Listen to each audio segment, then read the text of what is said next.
A paz do Senhor, seja bem-vindo à temporada 2024 do programa Simpósio de Doutrinas Bíblicas, um evento tradicional da nossa querida Igreja Evangélica Assembleia de Deus no estado de Pernambuco, presidida pelo pastor Ailton José Alves. Neste ano, nós estamos abordando uma lição muito interessante. Estamos falando sobre o propósito da vida cristã. E vamos estudar mais especificamente hoje a lição número 6, que tem como título o propósito de vencer os combates espirituais. Vamos começar? Vamos orar ao Senhor? Oremos. Senhor, nosso Deus e nosso Pai, nós estamos na Tua presença, Senhor. Nós subimos agora ao trono da glória onde Tu estás e Te adoramos, bendizemos e exaltamos o Teu santo e poderoso nome. E agora, Senhor, Te pedimos a Tua bênção sobre este programa que está começando.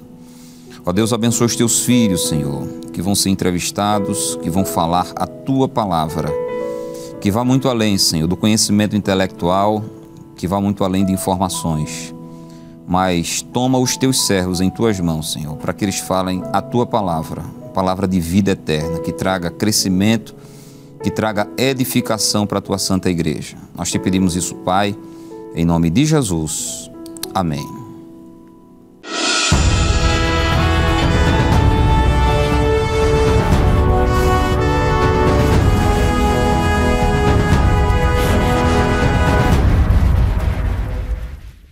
Meus queridos irmãos, como dissemos, estamos hoje na gravação do programa Simpósio de Doutrinas Bíblicas 2024, mais especificamente a lição de número 6, o propósito de vencer os combates espirituais. E convidados pelo nosso pastor presidente para hoje estarem participando deste programa, está o nosso querido pastor Valdemir Farias. Pastor Valdemir, Pai do Senhor. Pai do Senhor, pastor Valber, é um prazer muito grande mais uma vez, estarmos participando desta programação. Com certeza vai ser uma bênção. Amém, pastor. Prazer é nosso. E também, queridos, o evangelista Flávio Marques. Evangelista Flávio, Pai do Senhor. Pai do Senhor, pastor Valber. Pai do Senhor, pastor Farias. É um prazer estar aqui. Vamos aprender juntos, a palavra de Deus. Amém. Queridos irmãos, hoje, lição de número 6, o propósito de vencer os combates espirituais.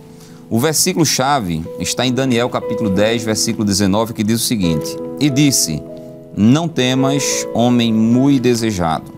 Pai seja contigo, anima-te sim, anima-te. E falando ele comigo, esforcei-me e disse, fala meu Senhor, porque me confortaste. Queridos irmãos, como todo o simpósio está baseado no livro do profeta Daniel, e hoje nessa lição número 6, nós vamos enfatizar um aspecto da vida de Daniel, do ministério profético de Daniel, que foi justamente a questão das batalhas ou dos combates espirituais. E pastor Farias, eu gostaria de começar, perguntando ao senhor, indagando ao senhor, sobre essa realidade dos combates espirituais, das batalhas espirituais. Isso é uma realidade que está posta na Bíblia, e que é vivenciada por cada um de nós no nosso cotidiano.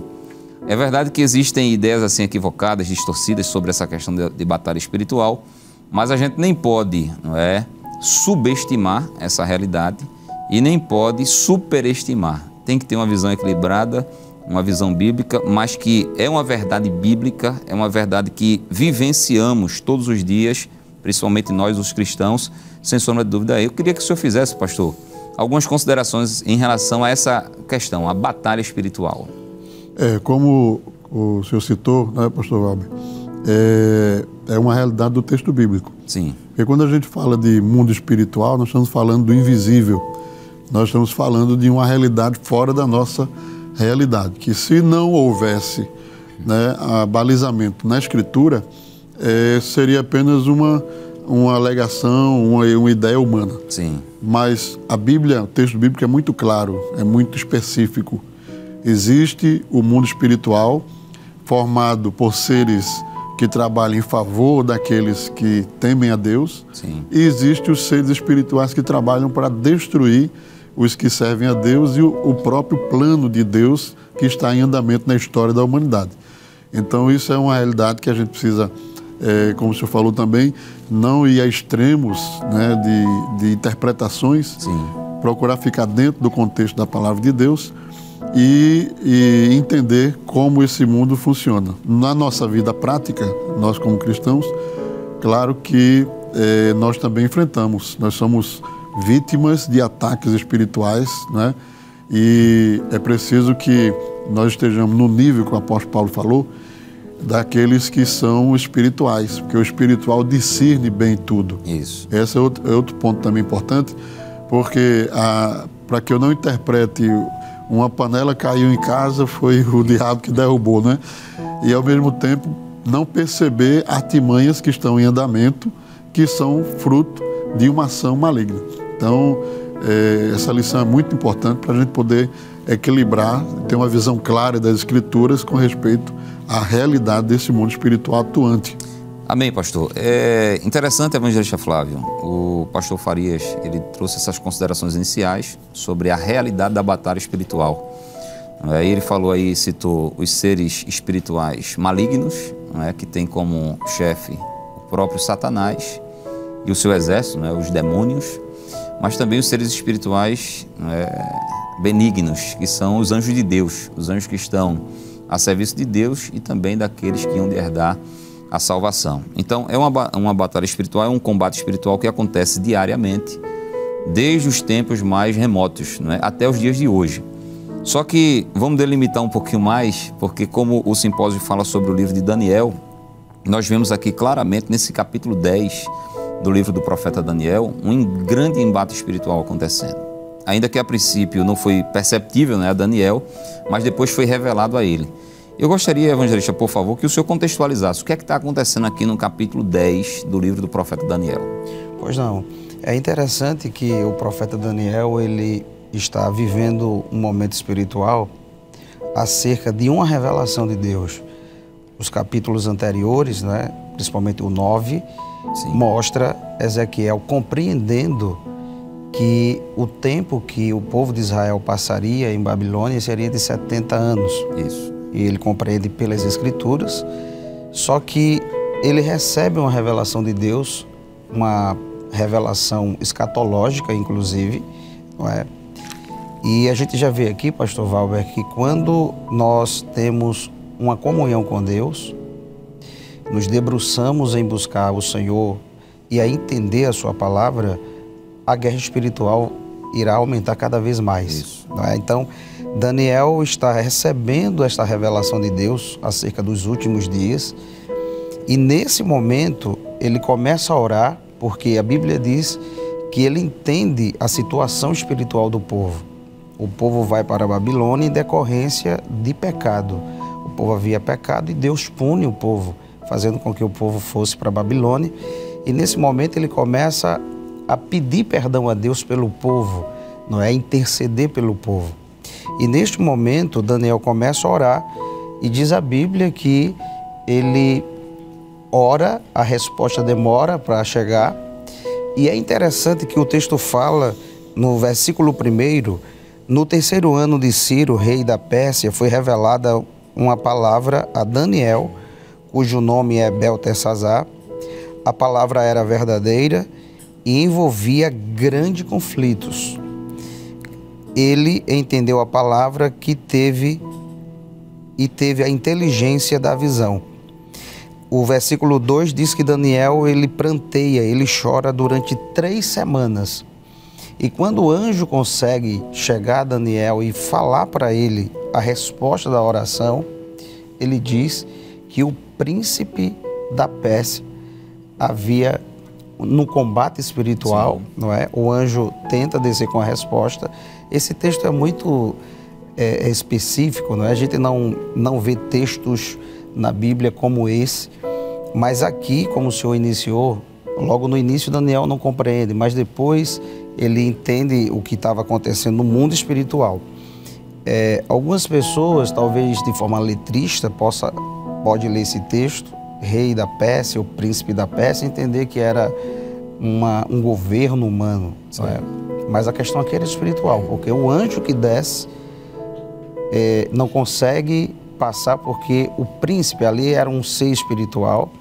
E a gente entende quando lê Efésios 6 e 12, a Bíblia fala de príncipes, de principados, ou seja, uma organização espiritual. Exatamente.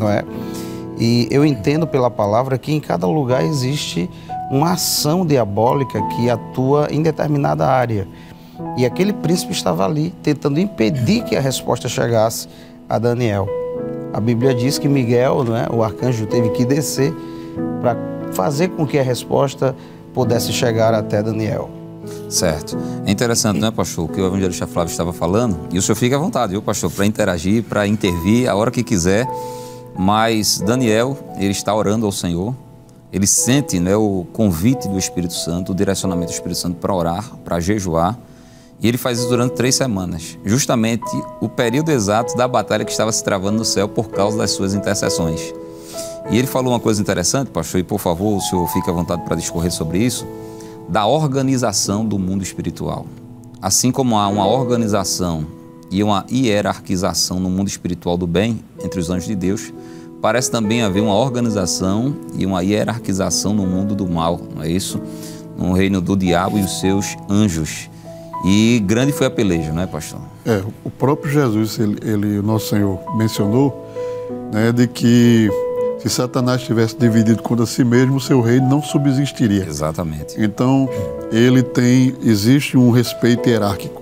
Inclusive, né, pelo que o texto nos apresenta, os próprios anjos de Deus ainda têm em conta o que aqueles seres espirituais foram anteriormente. Isso. Porque a Bíblia diz, né, que no texto de Judas, né, sim, quando o diabo lutou pelo corpo de Moisés, né, o anjo que ali estava não usou uma palavra de repreensão, mas disse: Senhor que te repreenda, porque havia uma autoridade superior sobre ele.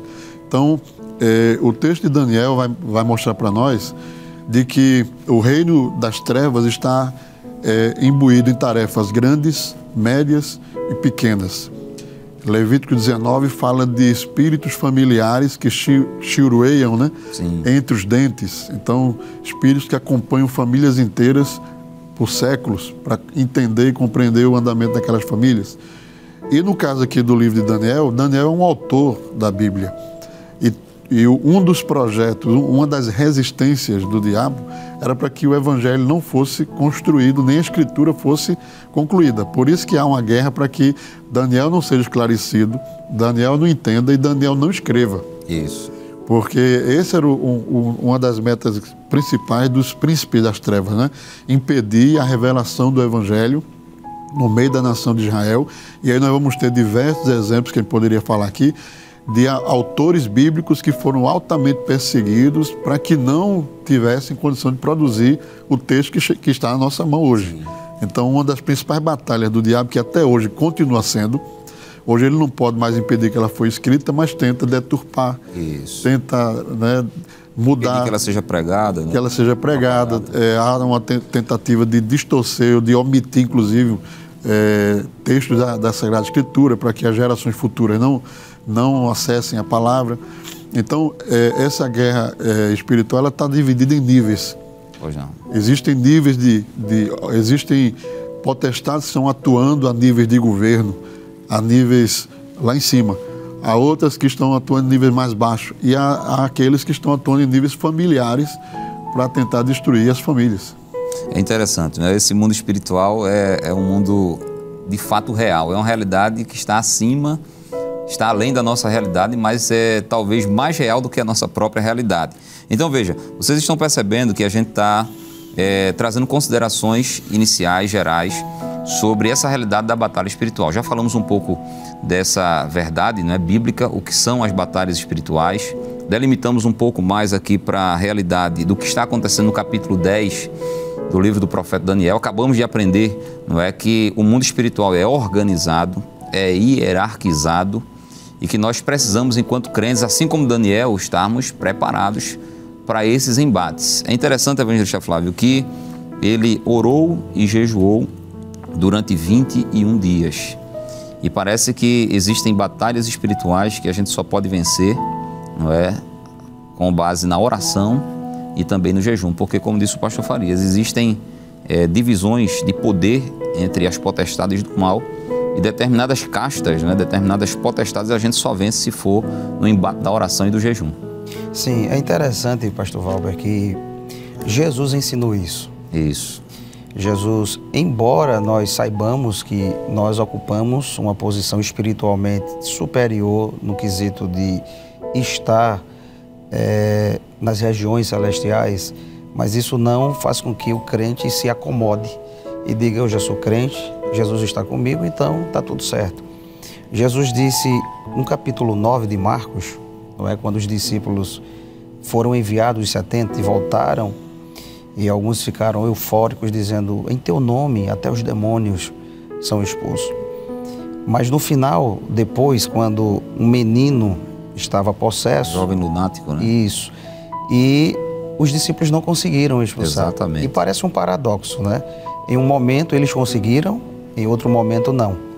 No capítulo 9 de Marcos, no caso do jovem lunático, Jesus responde a pergunta, porque eles perguntam a Jesus: por que nós não conseguimos expulsar?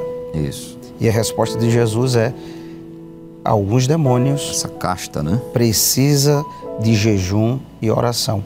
Ou seja, a Bíblia nos apresenta ferramentas espirituais que a gente também consegue crescer na comunhão com Deus, estreitar o relacionamento e ter mais poder para vencer. Exatamente. Pastor Farias, vindo agora para a lição, não é? O tópico número 1 fala sobre a realidade do conflito espiritual. E aqui o subtópico 1.1, ele diz: é uma guerra constante. O subtópico 1.2, ele diz: é um conflito abrangente. E o subtópico 1.3, ele diz: é uma guerra exaustiva. Pastor, parece que na vida espiritual da gente, assim como existem níveis, né, de potestades, existem níveis de estrutura também da parte dos crentes. Então Deus, como sendo Pai, parece que Ele só permite grandes embates para crentes que têm uma estrutura mais fortalecida. Que no caso era Daniel, o profeta Daniel. E ele diz aqui, eu estou dizendo isso, pastor, porque há crentes que, vez por outra, enfrentam embates espirituais mais renhidos, né? Mais persistentes, mais contundentes. Mas há outros que parece que vivem uma vida assim de constante batalha espiritual, né? É o que ele está dizendo aqui, é uma guerra constante, abrangente e exaustiva. Então o que é que o senhor poderia falar para nós, pastor, sobre essa realidade? Eu digo que o mundo espiritual, o reino espiritual, ele é desprovido de onisciência. Isso. Ele é desprovido de conhecimento na sua totalidade. Então, Satanás, como o príncipe regente desse mundo, ele é dependente de informações.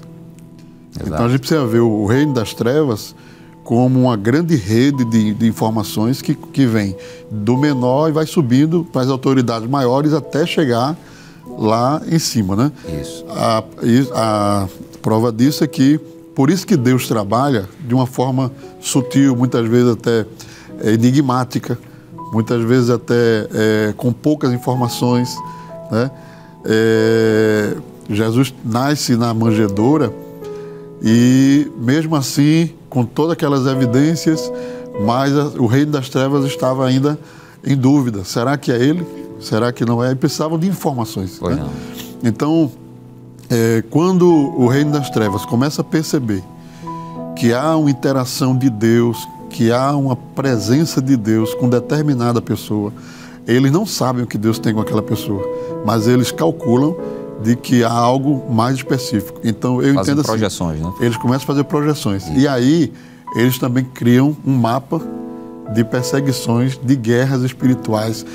Quantos obreiros, né, pastores que a gente ouve assim, que passaram por momentos de morte até na infância e tal, né? Por conta de que justamente o reino das trevas, eles fazem projeções. A palavra foi muito boa que você usou. Isso. Projeções em base às informações que eles vão recebendo, vão vendo. Exato.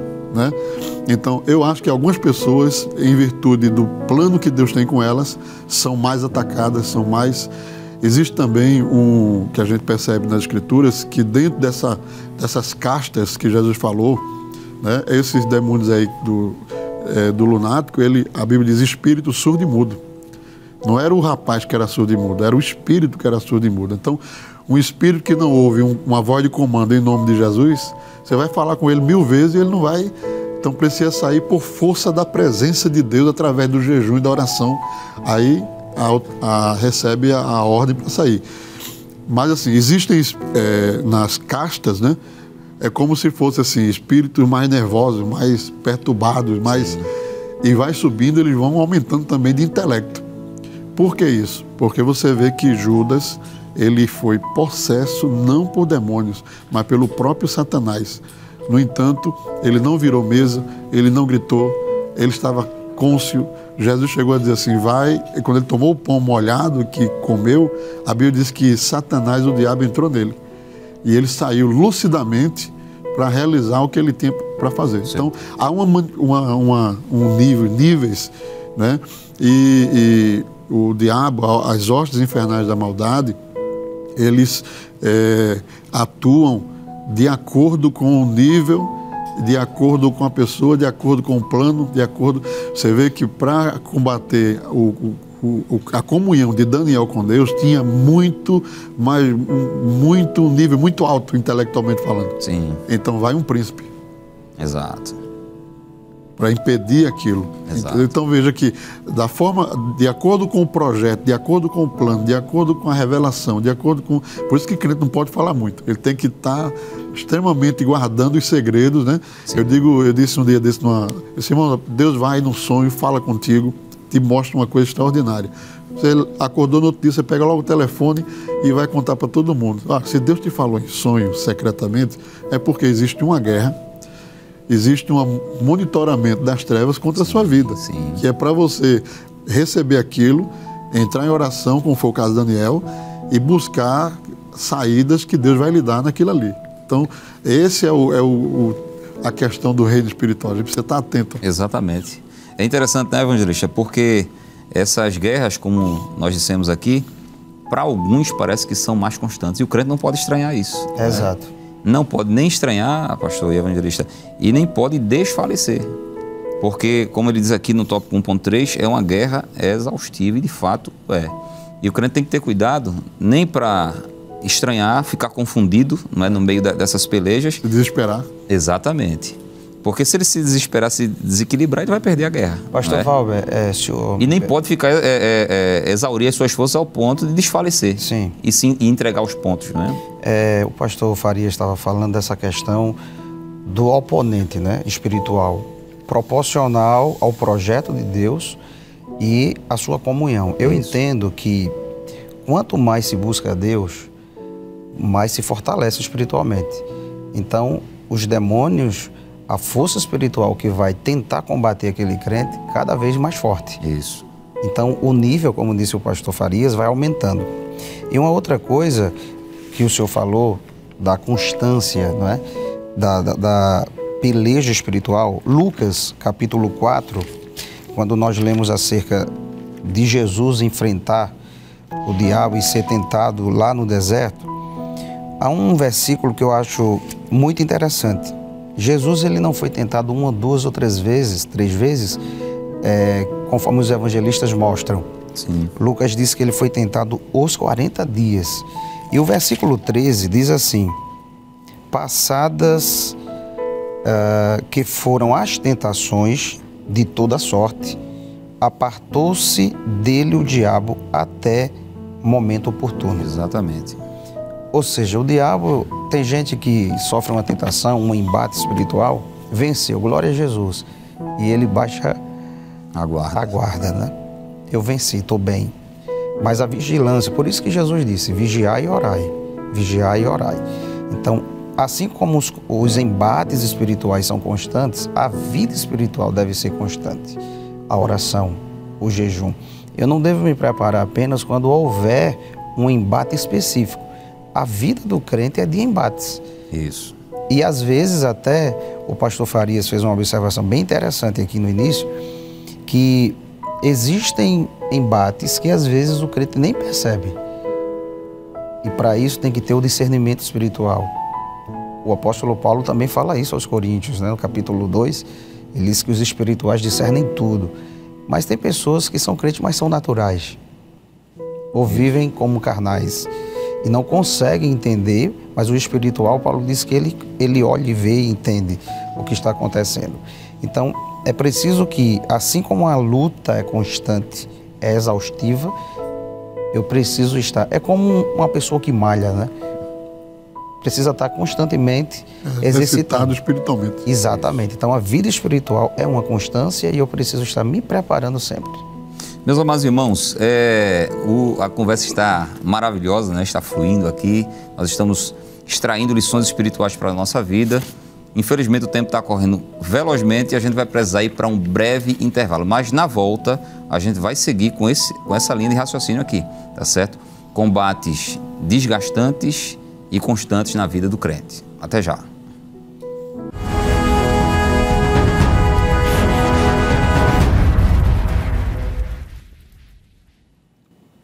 Queridos irmãos, estamos de volta para o segundo bloco do programa de hoje, estudando a lição de número 6, o propósito de vencer os combates espirituais. No bloco anterior, nós fizemos algumas considerações iniciais sobre essa realidade da batalha ou dos combates espirituais e também nós exploramos um pouco o tópico de número 1, a realidade do conflito espiritual. Encerramos o bloco anterior justamente falando sobre essa realidade, de que as batalhas espirituais, principalmente na vida de alguns crentes, são mais constantes e são mais desgastantes. E a gente tem que estar buscando sempre em Deus essa renovação para não desfalecermos, em meio às pelejas, em meio aos embates. Mas, pastor Farias, a gente vai avançar um pouco agora para o tópico de número 2, que diz a assistência divina nas guerras espirituais. E aí nós temos 3 subtópicos. Deus conhece aquele que está lutando, Deus se importa com nossas pelejas espirituais e Deus nos fortalece para o combate. Interessante, que falando especificamente sobre Daniel, ele estava ali no jejum, na oração, aparentemente sozinho dentro do seu quarto, do seu aposento, que ele tinha com as janelas voltadas para Jerusalém para orar. Mas na realidade ele não estava só, ele estava respaldado pelo mundo espiritual de Deus. Tanto Deus como todos os seus exércitos estavam ali ao dispor de Daniel. E o crente em Cristo, ele nunca pode supor que esteja só no meio de uma peleja. O Senhor sempre estará com ele e os seus exércitos também sempre estarão com ele. Não é verdade, pastor? É verdade, porque na verdade uma guerra desproporcional. Isso. Porque nossa natureza humana enfrentando uma natureza espiritual, sobrenatural, invisível, Isso. Então, o texto de Daniel diz que ele era um homem muito desejado, porque nos céus, Porque Sim. ele vivia uma vida celestial aqui na terra. Isso. Então, a assistência de Deus na vida do crente, na vida do servo que luta nas batalhas espirituais é o segredo da nossa vitória, porque se não fosse, não teria nenhuma chance a gente lutar contra forças espirituais. A Bíblia diz que o diabo está ao nosso derredor, bramando, Interessante que o texto bíblico, Isso. coloca o diabo no derredor, mas Deus está ao redor do crente. Sim. Então, entre o crente e o diabo está a presença de Deus, Exato. Então, essa assistência de Deus, tanto visivelmente quanto de forma circunstancial, cuidando dos fatos, cuidando das situações, ela é imprescindível e também é constante. Eu digo que, assim como nós falamos da guerra, ela é exaustiva, Sim. Deus também ele é exaustivo no apoio, no cuidado. Você vê que vieram 2 categorias de anjos para atender a demanda que Deus tinha determinado que fosse atendida da parte de Daniel. Sim. Então, primeiro veio um anjo, que era o mensageiro para trazer a mensagem. O anjo não pôde resolver, veio o arcanjo, que é o chefe dos anjos, A palavra arcanjo. Isso. Veio um chefe de anjo para atender. Então, Deus não mede esforços, Ele não vai medir. O potencial do céu está à disposição do crente quando ele se alinha com o pensamento de Deus. Eu digo que quando Moisés ouve Deus falar, no texto, que a sarça começa a queimar, o texto diz assim, Moisés, eu também vi a aflição do meu povo. Essa expressão, muito, às vezes, desapercebida no texto, diz o seguinte: você compartilha comigo o mesmo sentimento. Então, Deus, eu também vi. Daniel viu e ele também viu a mesma coisa, sentiu a mesma coisa. Então, quando há esse alinhamento com as coisas dos céus, aí os céus ficam à disposição, porque nós fazemos parte agora do mesmo plano, do mesmo sentimento, do mesmo pensamento de Deus, né? Então, nós vamos ter intervenções de anjos presenciais, nós vamos ter intervenções de Deus, né, no percurso da caminhada daquela pessoa. Deus vai intervir, Deus vai mudar. José e Maria foram divinamente advertidos para pegar o menino e ir para o Egito. Isso. E se a gente for ver isso aí na visão prática, José acordou de manhã, pegou as malas todas, juntou, assim, de uma forma inesperada e foi sabendo para onde estava indo. Mas quem estava de fora e o próprio reino espiritual não entendeu absolutamente nada. Como é que ele se levantou, tomou a iniciativa de sair com a criança e sabia que tinha que ir para o Egito? Porque Deus interviu através de um sonho e revelou a José que ele tinha que ir para o Egito até um determinado período de tempo. E depois avisou novamente que ele voltasse, porque quem tentava destruir o menino já não existia mais. Então, exatamente, tudo isso aí são assistências de Deus, cuidando para que o plano absoluto de Deus e o cuidado de Deus possa se cumprir na vida do crente, mesmo com a resistência do reino das trevas, né? É uma gama de exemplos que a gente tem na Bíblia que a gente perde a conta. Amém, pastor. Interessante, né, evangelista Flávio, que se não, como disse o pastor Farias, se não fosse a assistência divina nos embates espirituais, todos nós sucumbiríamos. Como o salmista disse, né, se não for o Senhor que esteve ao nosso lado, nossos inimigos teriam nos engolido vivos, né? Tamanha a fúria, não é? Tamanha a avidez do inimigo de devorar mesmo, destruir, principalmente aqueles que têm um plano de Deus na vida. E aí, evangelista Flávio, a gente tem o exemplo de Daniel, que recebeu essa assistência no meio da peleja espiritual, mas parece que a gente também tem uma gama de outros exemplos bíblicos, tanto no Antigo como no Novo Testamento também, desse respaldo divino, dessa guarnição divina, dessa assistência divina, dessa ajuda divina no meio dos combates espirituais. Sim, senhor.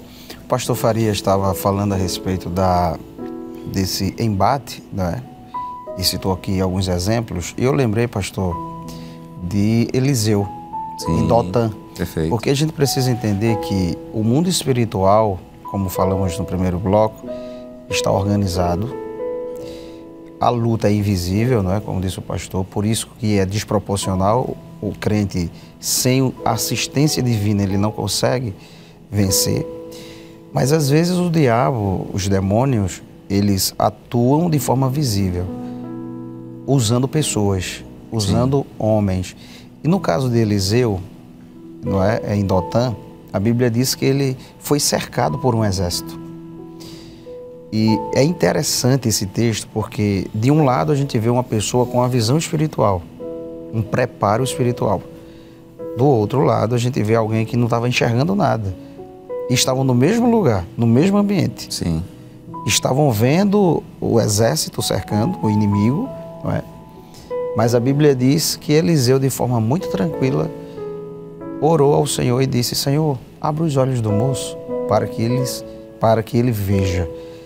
E depois da oração, ele disse para Eliseu: eu vejo carros e cavalos de fogo. Ou seja, havia uma proteção de Deus ali, uma assistência de Deus. Qual era o objetivo daquele exército que cercou Dotã? Era pegar Eliseu e destruí-lo, não é? Mas havia uma proteção de Deus. Então eu acredito, como esse e tantos outros textos que a gente pode ver, a presença de Deus. Foi por isso que Moisés disse, né? Se a tua presença não for comigo, não me faça sair daqui. Exatamente.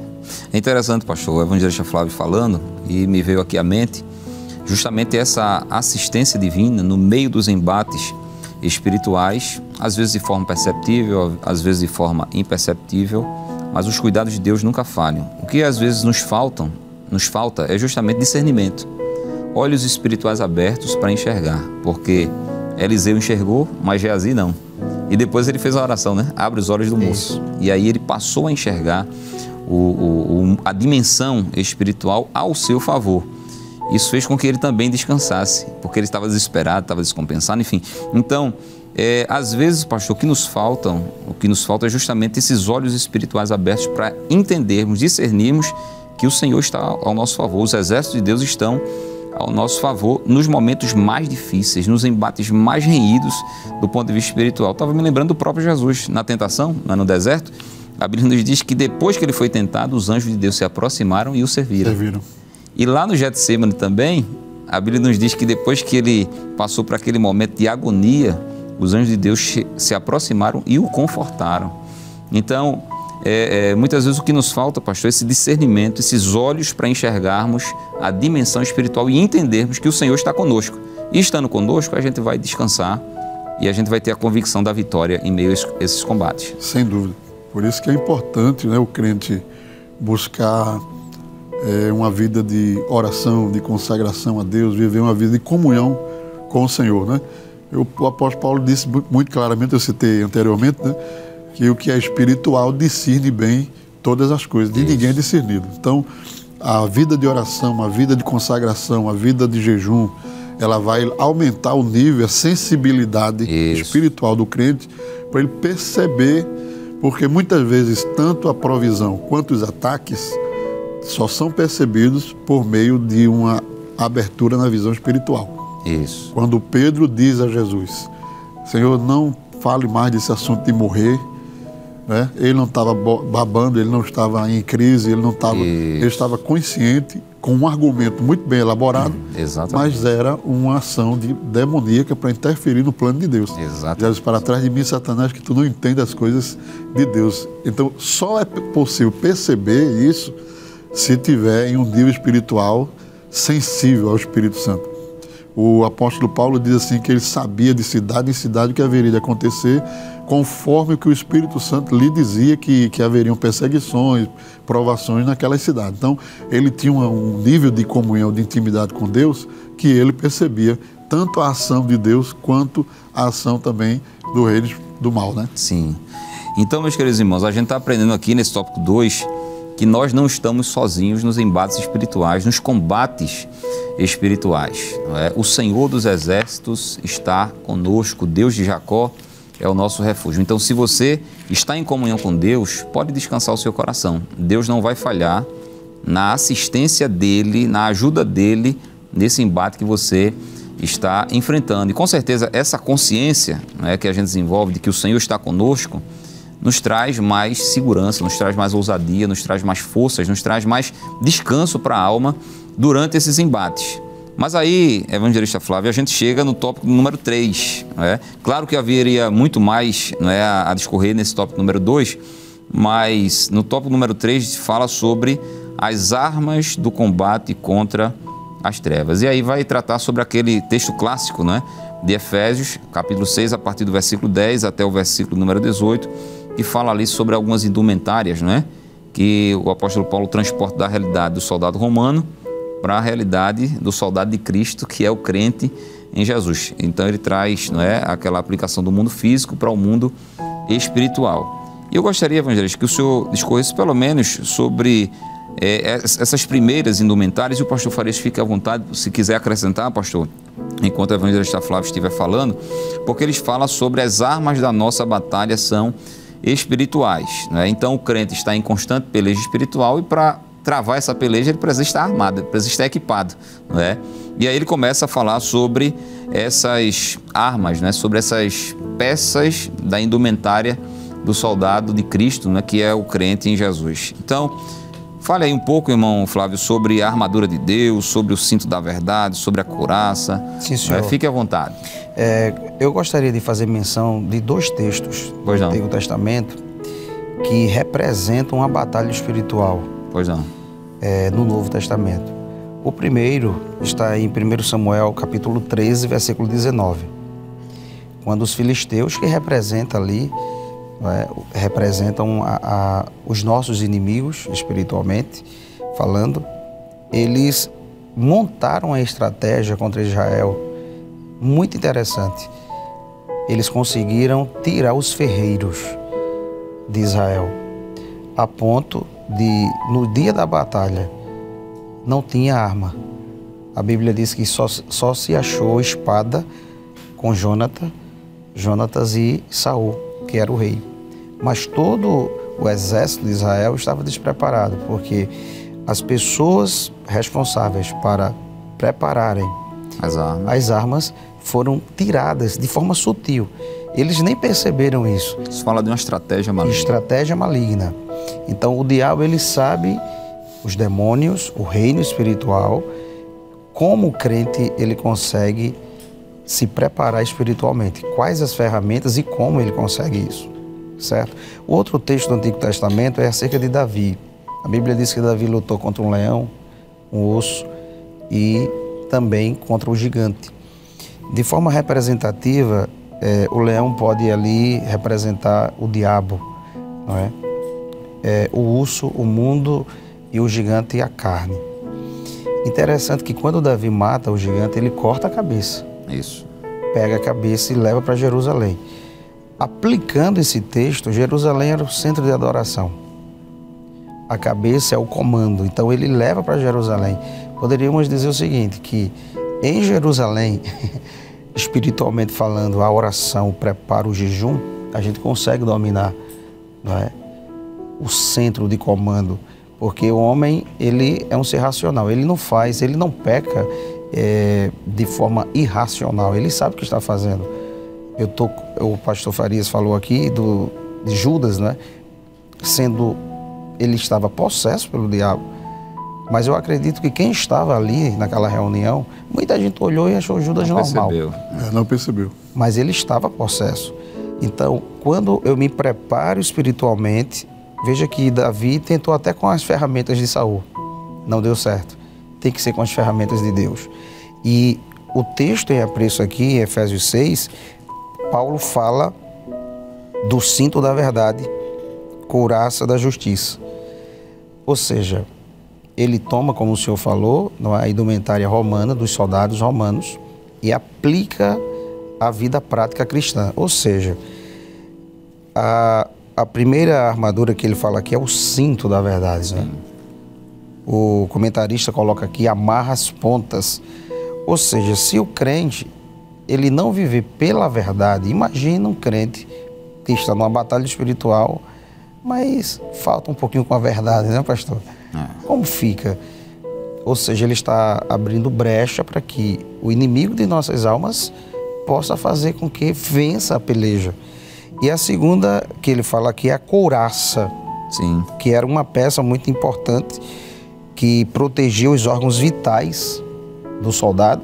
E Paulo toma essa figura aqui, essa ferramenta indumentária, e coloca para a vida espiritual. Ou seja, ele diz que essa couraça é a justiça, no sentido de retidão. Sim. Porque a vida cristã, a gente volta agora para aquilo que a gente falou, é uma constância, não é? Então, eu não devo só me preparar apenas com oração e jejum. Ele termina o texto dizendo, orando em todo o tempo. Mas tem que ter verdade. Isso. Tem que ter justiça. Se eu não faço o que é justo, eu estou perdendo a batalha. Isso. Se eu não ando na verdade, eu estou perdendo a batalha. É interessante, pastor, o que o evangelista Flávio está falando, não é? A armadura de Deus, não é? Composta de diversas peças, não é? E ele falou aqui sobre o cinto da verdade e a couraça da justiça. O senhor fica à vontade, caso queira acrescentar, não é? E depois o senhor também discorre pés, calçados, escudo, capacete e espada. Mas ele falou uma coisa interessante no mundo espiritual, não é? Que quando nós estamos em todo o tempo, mas principalmente em momentos de embates espirituais, o crente precisa ter cuidado com a sua vida espiritual, com a sua comunhão com Deus. Porque caso, por exemplo, ele falte com a verdade, como ele falou, quem é o pai da mentira? Não é? Caso ele não viva uma vida de justiça, e justiça na Bíblia tem a ver principalmente com santidade, com santificação, não é? Com certeza, como ele disse, brechas se abrirão na vida do crente. E a gente sempre costuma dizer, né, que o inimigo não precisa de uma porta, ele só precisa de uma brecha. Ele não precisa de uma porta nem de uma janela, ele só precisa de uma brecha para entrar e fazer o que ele sabe fazer melhor, roubar, matar e destruir. Então, nos embates espirituais, o crente precisa estar muito atento à sua comunhão com Deus. Não é isso, pastor? É, sim. É muito profundo aí essas colocações do apóstolo Paulo, né? Porque ele poderia ter usado essas peças aí com termos diferentes. Porque ele usou o escudo da fé, né? Isso. Espada da palavra, né? Isso. Porque o escudo não é o escudo da verdade, por exemplo, isso, né? Então, ele observava aí 3 ferramentas de um soldado, né? Uma arma de ataque, uma arma de defesa e uma arma de proteção pessoal. Isso. Né? E o interessante do texto de Efésios é que essas ferramentas aí têm a ver não com o diabo, mas elas têm a ver com Deus. Sim. Então, veja, à medida que o soldado ele se veste, ele padroniza e ele representa a sua nação. Então, as armas espirituais de Efésios têm a ver com o próprio Deus. Essa verdade aí não pode ser a verdade do mundo ou uma verdade, entre aspas, né, que parece ser verdade, sim, mas é a verdade de Deus. De Deus. Então, a Bíblia diz que Jesus era cheio de graça e de verdade. Ele é a própria verdade e ele, ao mesmo tempo, está cheio de verdade. Então, ser verdadeiro um com os outros, ser verdadeiros no seu próprio ser. E, às vezes tem pessoas que ele tem uma forma de ser e em determinado ambiente ele muda. Isso. Então, o que o apóstolo Paulo está reivindicando do soldado é que, no caso da verdade, que ele seja verdadeiro, não só que ele fale a verdade ou que ele use a verdade, sim, mas que ele seja verdadeiro. E no finalzinho, na parte final, o calçado, o escudo, o capacete e a espada, né? Eles têm também essa função. Os pés calçados na preparação do evangelho da paz, né? Deus só tem interesse de avançar com a vida de alguém quando essa vida vai produzir frutos para o seu projeto do reino. Então, os pés, o calçado, né, na preparação do evangelho da paz. Se a minha vida é minha, eu vou viver ela até certo ponto, Deus vai me tirar daqui. Mas se a minha vida foi dada para avançar, eu sou um médico, mas eu quero que o evangelho, a minha profissão, seja um instrumento para o evangelho. Sim. Eu sou um advogado, mas eu quero que a minha profissão seja um instrumento para o evangelho. E aí, sucessivamente, então esses calçados vão me fazer levar, porque a função do calçado é esse. Isso. Fazer com que eu ande em determinados terrenos que normalmente sem o sapato eu não posso andar. Exatamente. Eu vou andar, eu vou avançar. Então, o calçado significa isso. Deus vai fazer avançar quando o nosso propósito é o propósito do reino, do evangelho. O escudo da fé, que é uma arma simplesmente de defesa. E por que a fé? Né? Porque a Bíblia diz que com ele poderemos apagar os dardos inflamados do maligno. Isso. Então o maligno não pode tocar o crente, mas ele também tem armas de longo alcance, inflamadas, eram flechas inflamadas na ponta, e de um lugar distante ele lançava aquelas setas e ela incendiava o ambiente, a casa, a tenda, ou o próprio soldado. Então o apóstolo Paulo, entendendo essa realidade espiritual, ele diz assim, olha, o diabo está todo o tempo lançando flechas e atacando a nossa vida naquela constância que a gente falou no começo. Isso. Exaustivamente. Então, como é que eu venço isso? Com o escudo da fé. As setas normalmente vêm para contrariar o projeto de Deus. Quando Jesus saiu do batismo, termina o batismo com uma voz que falou do céu dizendo, tu és meu filho amado. No último versículo do capítulo 3. No capítulo 4 de Mateus, quando Jesus vai ser tentado pelo diabo, o diabo diz assim, se tu és... Tenta botar a dúvida. Ora, Deus tinha dito, tu és. Aí o diabo vem e diz, se tu és o Filho de Deus, transforma essa pedra em pão e come. Aí Jesus diz assim, nem só de pão eu posso fazer isso, mas nem só de pão viverá o homem, mas de toda a palavra que saiu. Qual foi a palavra que saiu da boca de Deus? Quando ele saiu do Jordão, a voz de Deus diz, tu és. Isso. Se Deus disse que tu és, eu não preciso provar isso para mais ninguém, porque a palavra de Deus ela é definitiva. Exato. Nem só de pão viverá o homem, mas de toda a palavra que sai da boca de Deus. Ali é um escudo da fé que apagou um dardo inflamado do maligno. Isso. Então, uma arma de proteção, né? Capacete da salvação, que é a essência. Acima de tudo, eu sou um crente em Jesus. Eu sou um servo de Deus, com determinadas atribuições e funções que Deus vai nos entregando para a própria edificação da igreja, porque Deus dá para a edificação da igreja, mas na essência eu sou um crente que oro, que busco a Deus, que tenho comunhão com Deus, que sinto a presença de Deus, e eu jamais posso perder, porque é a peça central de proteção do soldado é a sua cabeça. E na cabeça Paulo disse que é o capacete da salvação. Ele diz a Timóteo: olha, Timóteo, tem cuidado quando você estiver pregando para salvar tanto os que te ouvem como a ti mesmo. Isso. Tem cuidado de ti mesmo da doutrina. E a espada é uma arma de ataque. A espada é uma arma de ataque, certo? Em muitos momentos você tem que usar a palavra porque ela é uma arma de ataque. O silêncio, nesse sentido aqui, é um prejuízo na vida espiritual do crente. Entende? Olha, você não vai avançar para lugar nenhum, mas a palavra de Deus me disse, certo? Que se eu for fiel, o Senhor estará comigo e vai aí citar a palavra em si, contrariando aquilo. Então, é uma arma de ataque. Completa o soldado, né? É verdade, pastor. Evangelista Flávio, nós estamos chegando já ao final, mas eu queria que o senhor pincelasse bem rapidamente, não é somente dando ênfase aqui a uma dessas peças da armadura, que é o capacete, porque, de certa forma, ele protege a cabeça e, portanto, a mente. E parece que a luta maior do maligno é pela nossa mente, é pela mente do ser humano, não é isso? Eu falei a respeito de Davi cortar a cabeça, não é? Como Isso. símbolo de o centro de comando. Sim. Então, a mente, e hoje mais do que nunca, nós vivemos em um período onde a ansiedade, as síndromes, Sim. pânico e tantas outras coisas nesse sentido tem afetado as pessoas. A gente sabe que existem questões patológicas, mas existem questões espirituais também. Não tenha dúvida. Não é? E a mente, pastor Valber, pastor Farias, é por onde começa. Jesus disse em Marcos 7:21 que a boca fala daquilo que o coração está cheio, né? É do coração do homem que procede ao falar. Então, o diabo, ele tenta atingir a mente. Antes de que eu faça qualquer coisa, primeiro eu penso. Isso. Eu planejo. Não é? No direito, a gente chama intercrimes, existe um caminho, um percurso até que chega à execução. Ou seja, eu vou elaborar um projeto, eu vou pensar até que consuma.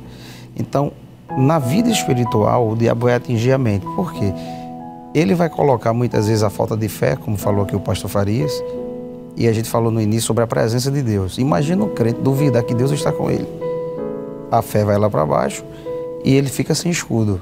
As setas vão entrar. Isso. Entende? Então, nós precisamos orar e pedir a Deus que Ele proteja a nossa mente, não é? Dos dardos inflamados. Por isso que o capacete da salvação, não é? Para que possa estar preparado contra as setas também em relação à mente. Amém. Meus queridos irmãos, é uma pena, de fato é uma pena, mas o programa está chegando ao seu final. Eu não tenho dúvida que, principalmente nesse último tópico, né, pastor, a gente teria muito a falar sobre a questão do maligno se apoderando da mente das pessoas, principalmente nesses últimos dias, que sem sombra de dúvida são dias de uma atividade maligna inédita, jamais vista em toda a história da humanidade. Porém, o tempo já esgotou e a gente precisa, de fato, concluir esse programa. Nós vamos fazer isso assim como nós começamos, orando ao nosso Deus. Vamos orar? Oremos. Pai bendito, Deus eterno, Deus de todo poder, nós te louvamos, Senhor. Nós te louvamos pela revelação da Tua palavra. Nós te louvamos, Senhor, pela instrumentalidade dos Teus servos que aqui participaram, Senhor, sem sombra de dúvida. Eles foram instrumentos Teus para transmitir a Tua palavra, as Tuas verdades. E com certeza, Senhor, tudo que foi tratado aqui irá ao encontro das necessidades espirituais dos Teus filhos que assistiram a esse programa. Nós te pedimos, Senhor, que dia após dia Tu venhas a nos renovar, nos dá da Tua graça, nos dá, Senhor, do Teu respaldo, da Tua assistência, para que vençamos dia após dia os embates espirituais que travamos até aquele dia em que não precisaremos mais travar embates, porque estaremos definitivamente contigo na glória celestial. Nós te louvamos por tudo, Pai. Em nome de Jesus. Amém. Meus queridos irmãos, eu vou pedir para o nosso amado pastor Valdemir Farias nos abençoar. Por favor, pastor. Que a graça de nosso Senhor Jesus Cristo, o amor de Deus nosso Pai e as divinas consolações do Espírito Santo seja sobre toda a igreja do Senhor, agora e para sempre.